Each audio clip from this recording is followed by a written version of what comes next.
Brasil, coração do mundo, pátria do Evangelho. 25. A Guerra do Paraguai. O segundo reinado, depois das angustiosas expectativas do período revolucionário, atravessa uma época de paz em que se consolidam as suas conquistas no terreno da ordem e da liberdade. Dom Pedro II, à medida que ia ampliando o patrimônio das suas experiências em contato com a vida e com os homens, amadurecia cada vez mais as belas qualidades do seu coração e da sua inteligência. Suas virtudes morais granjearam para a sua personalidade mais que a simpatia popular, pois o generoso imperador, de cuja dotação se beneficiavam tantos pobres e se educavam inúmeros estudiosos sem recursos, vivia aureolado pela veneração carinhosa das multidões. Dado à arte e à filosofia, sua notoriedade nesse sentido alcançou os próprios ambientes da cultura europeia, onde seu nome se impunha à admiração de todos os pensadores do século. No problema constitucional, todavia, o imperador muitas vezes se abstraía dos textos legais para consultar os interesses gerais da nação, norteando-se muito mais pela imprensa que pela opinião pessoal dos seus ministros, o que desgostava profundamente os políticos da época, que encaravam essas atitudes como impertinências do monarca republicano da América, afigurando-se-lhes que ele se deixava atrair pelas resoluções ilegais. A verdade, contudo, é que o Brasil nunca atravessou um período de tamanha liberdade de opinião. Somente as nacionalidades de origem saxônia gozavam, a esse tempo no planeta, da mesma independência e das mesmas liberdades públicas. Numerosas conquistas, nesse particular, se consolidaram sob a administração do imperador generoso e liberalíssimo. Em 1850, iniciava-se a plena supressão do tráfico negro, realizando-se a abolição por etapas altamente significativas. Em 1843, Dom Pedro II desposara Dona Teresa Cristina Maria, princesa das duas Sicílias, que viria a partilhar com ele, no sagrado Instituto da Família, da mesma abnegação e amor pelo bem do Brasil.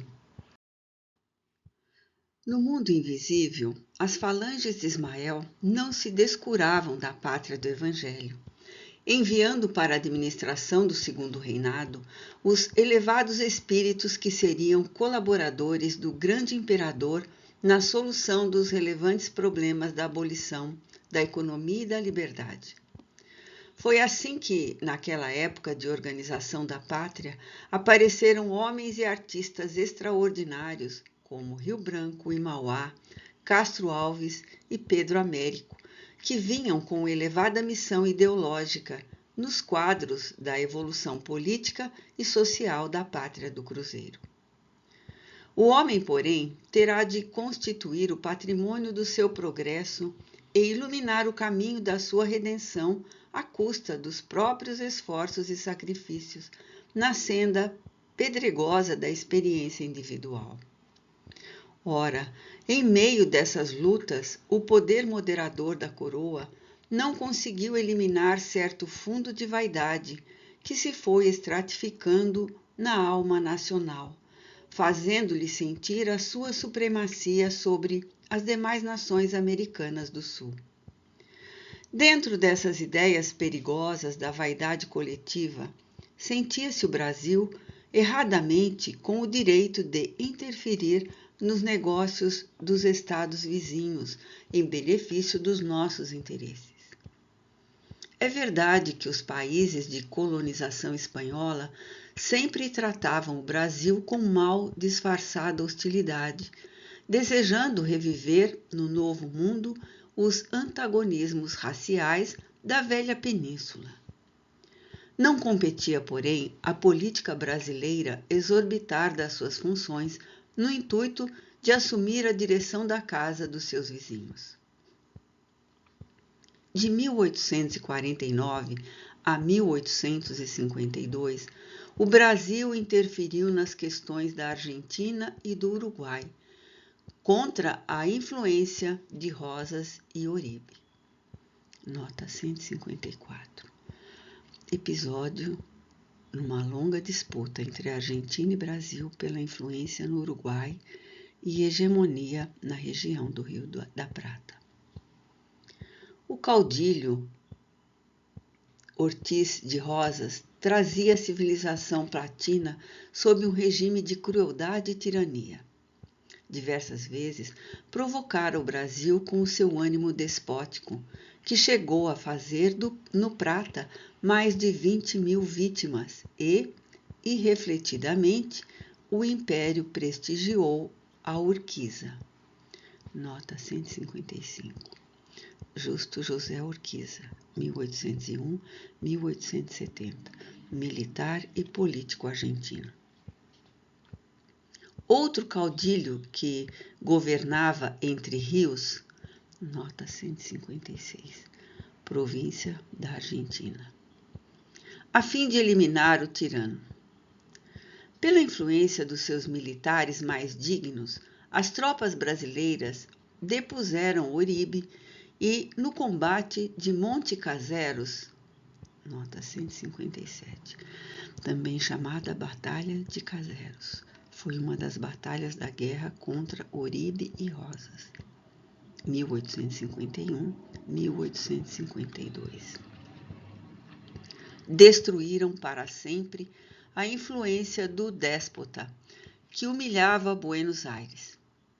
Enquanto as bandeiras do Brasil regressam triunfantes com o Conde de Porto Alegre e o povo festeja a vitória das suas armas, os países da América do Sul olham desconfiadamente para a supremacia arrogante da política brasileira, no propósito de se colocarem a salvo das suas indébitas intervenções. Após uma das festas que comemoravam os acontecimentos, D. Pedro II se retira silenciosamente para o recanto do seu oratório particular. Com o espírito em prece, contempla o crucificado, cuja imagem parece fitá-lo cheia de piedade e doçura. Nas asas brandas do sono, o grande imperador é então conduzido a uma esfera de beleza esplêndida e inenarrável. Parece-lhe conhecer as disposições particulares daquele sítio de doces encantamentos. Aos seus olhos atônitos surge então o Divino Mestre, que lhe fala como nos maravilhosos dias da ressurreição, após os martírios indizíveis do Calvário, assinalando as suas palavras com sublime brandura. Pedro, guarda a tua espada na bainha, pois quem com ferro fere, com ferro será ferido. A tua indecisão e a tua incerteza lançaram a pátria do Evangelho numa sinistra aventura. As nações, como os indivíduos, têm a sua missão determinada e não é justo sejam coagidos no terreno das suas liberdades. O lamentável precedente da invasão efetuada pelo Brasil no Uruguai terá dolorosa repercussão para a sua vida política. Não descanses sobre os louros da vitória, porque o céu está cheio de nuvens e deves fortificar o coração para as tempestades amargas que hão de vir.